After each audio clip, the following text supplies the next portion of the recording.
Hello and welcome to Thinking Out Loud. I'm your co-host Nathan Rittenhouse. And I'm your co host, Cameron McAllister. How would you feel if AI was behind the worship that you're listening to and the sermons that you're hearing and a whole lot more in your church life as a Christian? Well, there's going to be a kind of strange dividing line between those who are okay with it or think it's great and those who get a little creeped out about it. We talk about it in this episode. You could probably guess which side we come down on. This will be helpful to you as we continue to think about our fast paced and ever accelerating world. Like, share, and subscribe. And if you want to support the work we do, you want to keep us around, you want to hear more of us or have us come out and speak to you, you can do that by going to www.toltogether.com, where you can donate or book us as speakers. Here's a little thought experiment for those of you who are listening. Would you eat an apple from a tree that you knew to be planted by a child molester? Now, you said that like, what a weird question is that?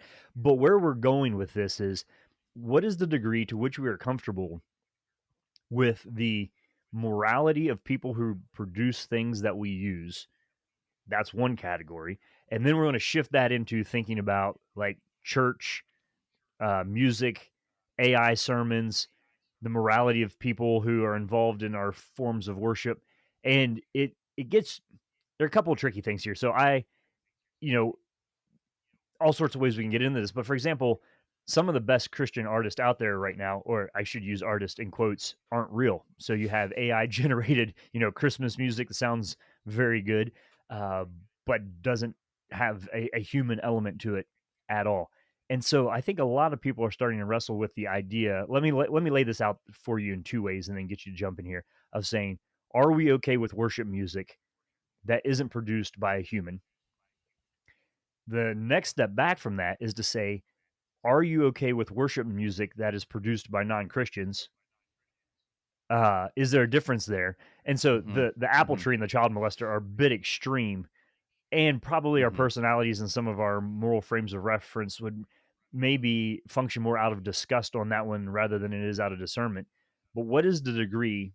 And those are false equivalents, and we'll show that, by the way, that question I asked doesn't match onto what we're talking about here. But what what are your initial hunches here, Cameron, on? Because I would say you're somebody's using AI to summarize the business meeting, like the church board Mm-hmm. notes, um, of leadership forum or something. Okay, I think most people would be like, that's fine. On the other hand, when it comes into actual worship and actual teaching, what are some of the Mm-hmm. ways in which we can even start asking the right questions about what are the boundaries here on AI generated content or content that we think is produced by morally scrupulous people? Well, one factor to note, I think, initially is that sometimes, it's going to happen. We're not going to be aware of it. Right. So there's a level of just, yeah, where you'll hear some snatch of music, or you'll see a video and you'll be fooled by it. So I think we have to acknowledge that Hmm. we don't always know. But then once we come to the recognition that AI is present, then things change a little bit. A general principle that I have adopted lately, and this is such a fast moving field, is that AI is a wonderful tool and a terrible master, or AI is a wonderful tool, can be a wonderful tool, and a terrible substitute. So if I am using it to, for instance, I know somebody who took old music, poorly recorded, and then used AI to produce it in a number of different genres. And what came out the other end sounded like something you would hear on the radio. Now, I think using that to envision where the song could go, or what a song could sound like, what's its past crude production, I think could be a really helpful tool in guiding the work. But if that becomes a lazy substitute, and then you have something artificial that comes out on the other end, then I think we do have a problem. Okay, so here would be my pushback, is that I think we have lived in a time in which so much of what we have that is closer to like, um, commercial quality already has been so artificially engineered that it's very difficult to draw the distinguishing line between. I mean, auto tune's already been out there for singers. The way in which all Hmm. of this can be reshot and mastered and manipulated, there's a sense in which a lot of the consumer level value of artistic material already feels so contrived. Um, it's Hmm. the joke that I made about, okay, so you have, when we talked about what Tilly Norwood or whoever the AI actress is, I'm like, Hmm. already our professional actresses don't look like real humans. So why should we be surprised when we, have a digital representation now of, um, Hmm. so that I guess, is AI new in this way, or is this just an acceleration of an already ambiguous warping of like human products in the way in which we consume them? It's an acceleration. I mean, in music, it's easy to point to this, especially in pop music. People have been, the synthesizer has been used in this sense. Programming has been used in a studio for a long time. We've seen a shift away from songwriting as the central focus to production. And so it's an acceleration But for sure. is But the acceleration is so rapid, we're having a hard time wrapping our heads around it at this I, point. I guess maybe this, but music has always been an artistic form that has um, been seen as so soulful and personal and intimate. It is one of those Hmm. artistic Yep. expressions that it was a uniquely human thing. I mean, sure, you can have a wolf howling at the moon, but there's a way in which it feels like there's a sacred line, even I think for non-religious Hmm. people, to say that here's a So song or a sound that can I point isn't. some? Yeah, help me. Let me point something out here that's really interesting. So a number of years ago, there was a thinker his name is Mark Fisher. Unfortunately, he took his own life several years ago. But he was very interested in kind of trends in technology, and he was somewhat of a philosopher. And he talked about, and he was English.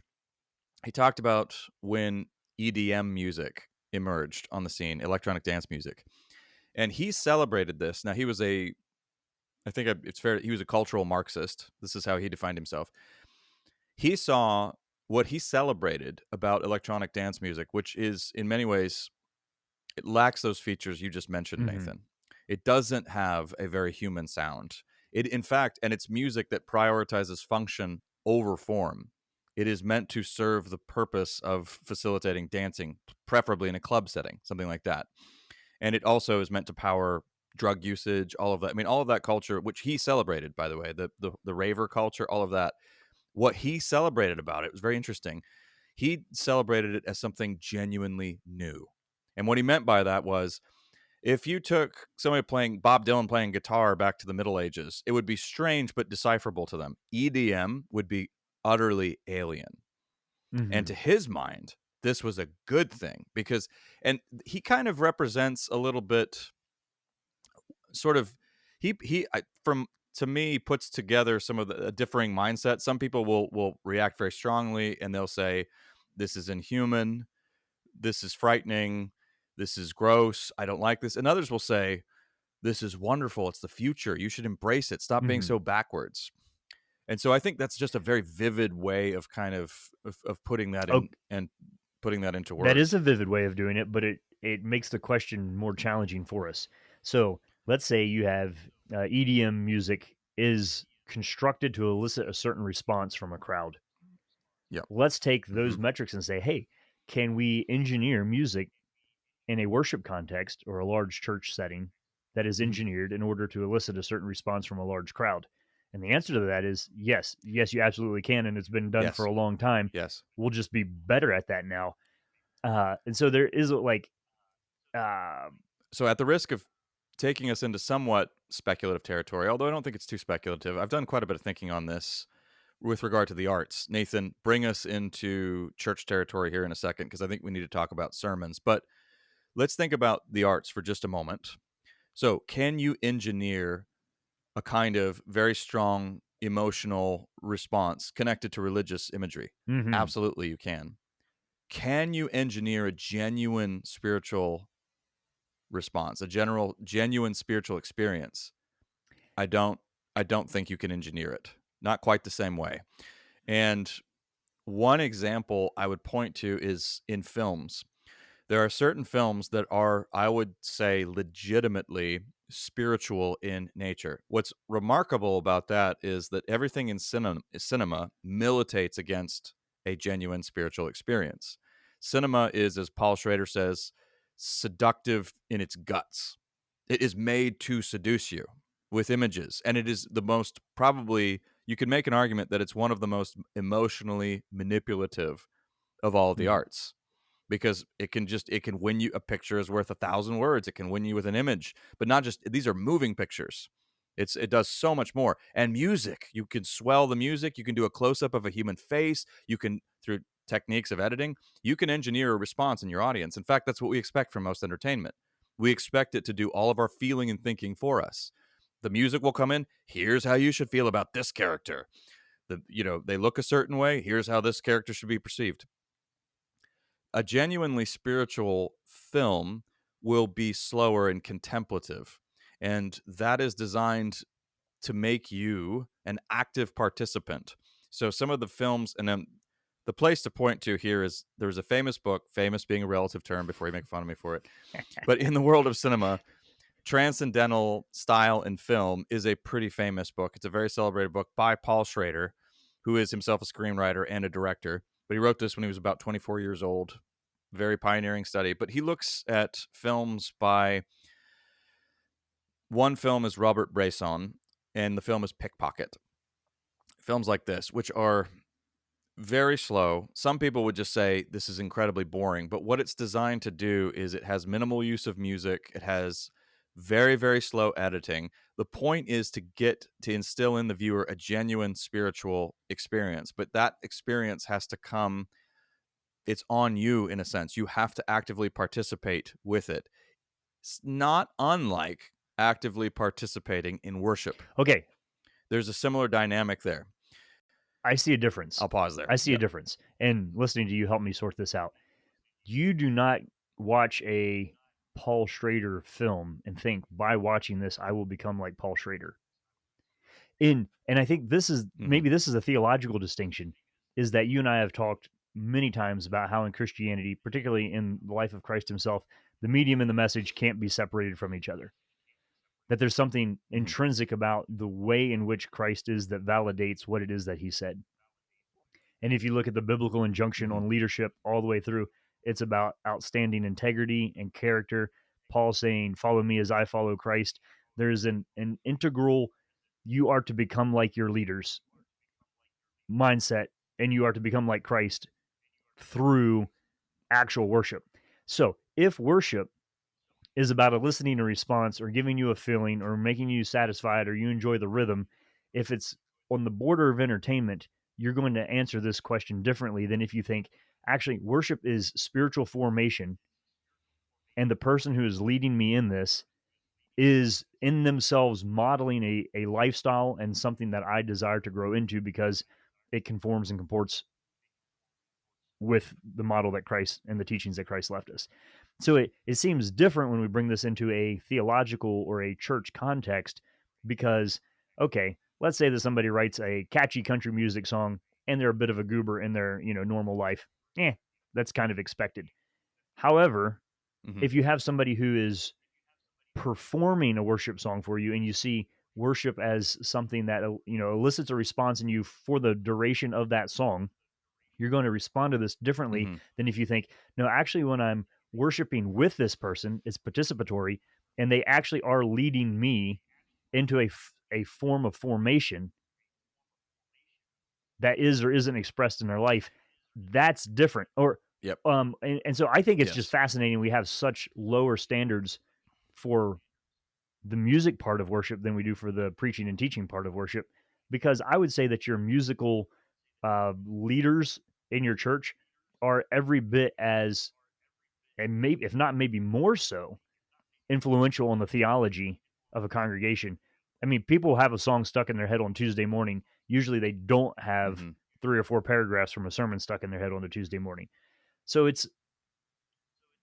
we're chewing on a lot of things at the same We time here, have. but there does seem to me to be a difference between that Mm-hmm. participatory or entertainment version. Mm-hmm.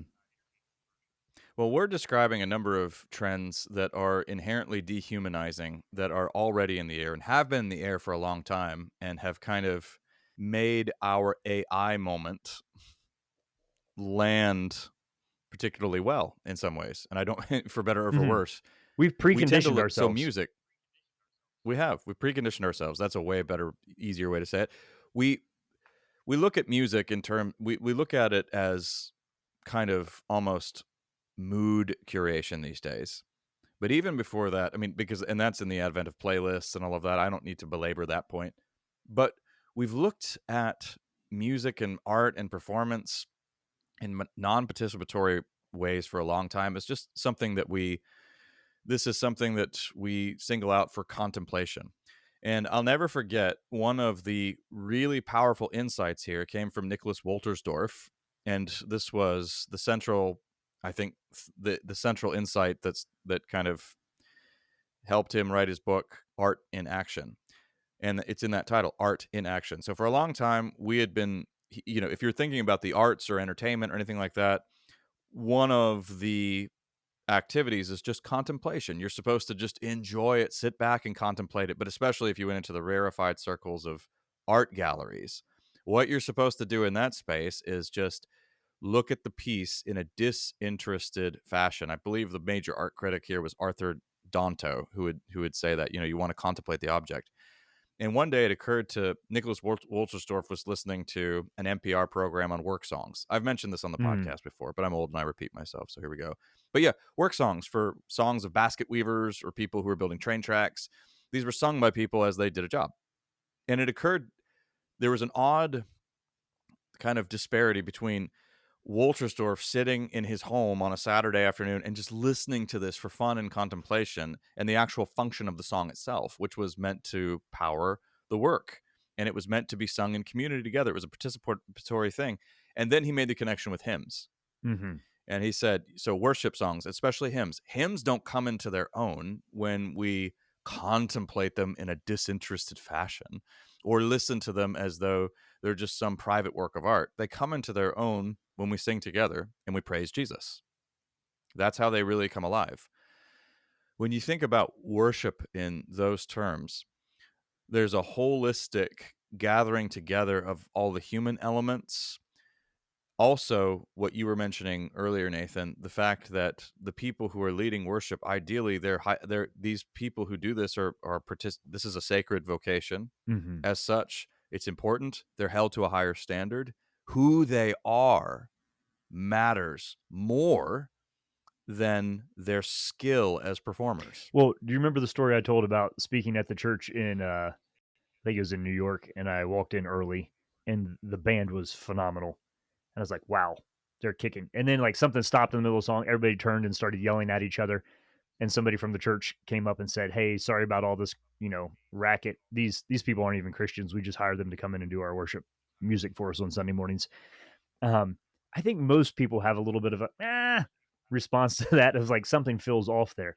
But I was sharing that Hmm. story, and then I was talking about AI, and then Lindsay, who many of you met on the podcast recently for the first time, who lives in Nashville, was saying that the behind the scenes Christian music industry and world is full of deeply cynical people who aren't even Christian to a Hmm. certain degree because they're like, hey, these people are just making music to make money and they've got to Hmm. produce it. And it's just a business.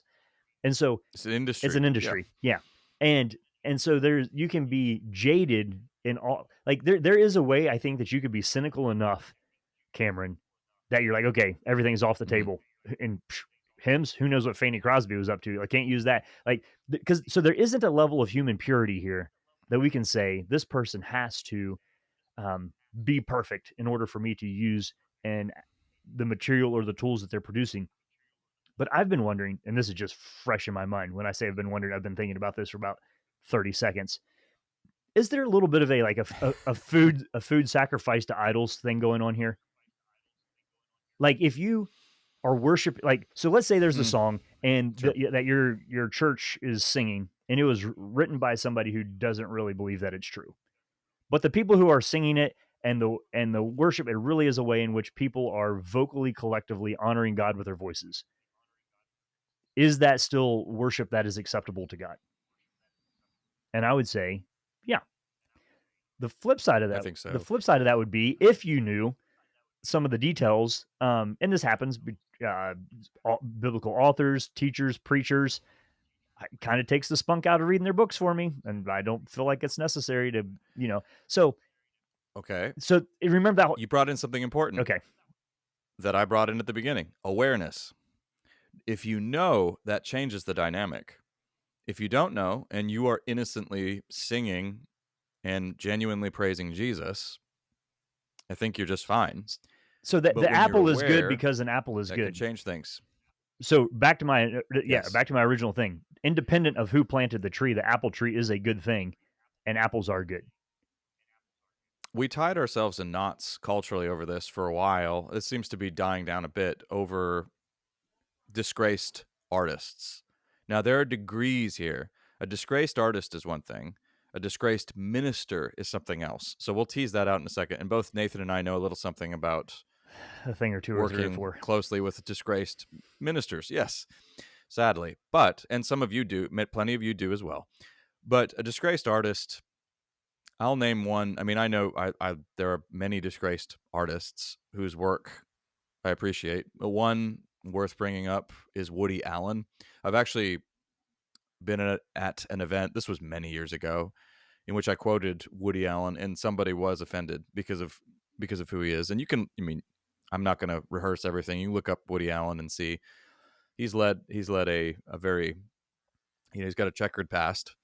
He's not a Christian at all, but he's a fine artist. So was Ernest Hemingway. So was, I mean, we can go down the list of, so was Picasso. Picasso did some truly wretched things. So that's that's part of just the crooked timber of humanity. But, and so do they not make, so for a while, the reason I think we were so culturally naive about this is there seemed to be this response, well, Louis C.K. isn't funny anymore. Or Woody Allen, his films are terrible because he's a terrible person. No, that doesn't follow. Mm-hmm. Nothing that Bill Cosby did was funny. No, that doesn't follow. You can now do we see it in a different light, especially when it's a recent example? Of course we do. But those are two, you can have somebody who's an incredibly gifted person who is also morally very bankrupt. Those two are not in opposition to one another. It becomes, I think, more complex when we're dealing with somebody who proclaims themselves to be not only a Christian and thus an ambassador of Christ, but is also on the front lines of ministry. But again, Nathan, I think we've heard people say, we worked with Ravi Zacharias. I've had numerous people say to me, it's terrible, but I'm also really grateful because there were certain things that he said, and in spite of all of the darkness in this man's life, the Lord had worked through some of the words that he gave to me. Sure. That does happen. That's yeah. That does happen. Even a fundamentally dishonest person can point to something that is true, and the validity of what they Mm-hmm. say is true in the Yep. object to which they're pointing, not in the fact that they said it. So that part doesn't. Yeah, I'm on board with you there on that. It is, however, on the other hand, a very different thing. Just to be biblically faithful here, to say that the idea is formation in a way that our leaders are supposed to model for us. And it does invalidate Mm-hmm. some of the true things that they say if the changes that they claim the gospel and the Holy Spirit make in a person's lives are not evident in their own lives. So there's a bit of a both and A there. hard word here. A hard word here is that a lot of people will take away from that. Well, this person didn't actually believe. They say one thing, but their life says something else entirely. They don't really believe it. It makes sense for people to have that as a takeaway when they look at gross examples of hypocrisy. Not just limited to major Christian ministers, but this is also when people see a pronounced discrepancy between a person's stated convictions and the way they treat other people just in their day-to-day lives, in the way they just comport themselves. It matters. This is why Nathan and I often stress Christianity is not just a set of intellectual commitments. It can't be, because you can make the intellectual commitments. There are plenty of people who could absolutely nail a theological exam. Well, There are plenty of Grok people can now. in our So this is what I'm seminary. saying. You don't even have to be human to do In this now. fact, yeah, of course, yeah. Brock can. Yep, yep. Yes. So let's go for. I think we need to. What about AI creeping into sermons or in the preparation process? I think we should talk about this as well. It's happening, of course. Anything part of the acceleration of our moment means that anything we what about this? If you say what about this, you can take for granted, oh, it's already happening in mass right now. Okay. So Here's what I I think think we is should talk a all right. little. Yeah. Here's this is again another thing I've been thinking about for 15 seconds. I think you're going to see a sorting happen here. You're going to have people who say, "Hey, you know what? The AI music is better and the AI sermons are better and so be it. It makes me feel good. I like it. Onward we go." And there will be a section of the broader culture that in all Sure. categories pursues that, and there will be a section of locations and personality types and generations who think this is fantastic, and go for it. Mhm. And there will also be a resurgence in the other direction. There will be a bifurcation happen here of people who say, you know what, actually, um, yeah, I was talking to a young lady last week who I said, could you talk to your pastor about this? And she's like, oh no, my pastor doesn't talk to individual people. He preaches and Hmm. leads the institution. Hmm. And Mhm. some people are like, that's great. That's a good business model that grows the church quickly. And then there are going to be people like that young lady who are probably going to be like, you know what? I would rather go to a small church where Mhm. I actually knew the leadership and I was in their homes and we had meals together and we did projects together. And when that person got it's fascinating just even in the phrase that we say, well, we really want a preacher who practices what they preach. Actually, I don't. I want somebody who preaches what they practice. And so Hmm. I think those will be the two distinguish like which paradigm are you using when you think about who you want to train with for spiritual formation will yeah, I think I don't. It's not something we're going to sort out, but it's just I think there will be a dividing line that develops there of in the same way that some people like homemade bread and some people like Wonder Bread. Um, Yeah. Well, I think that's right. You're definitely that basic separation.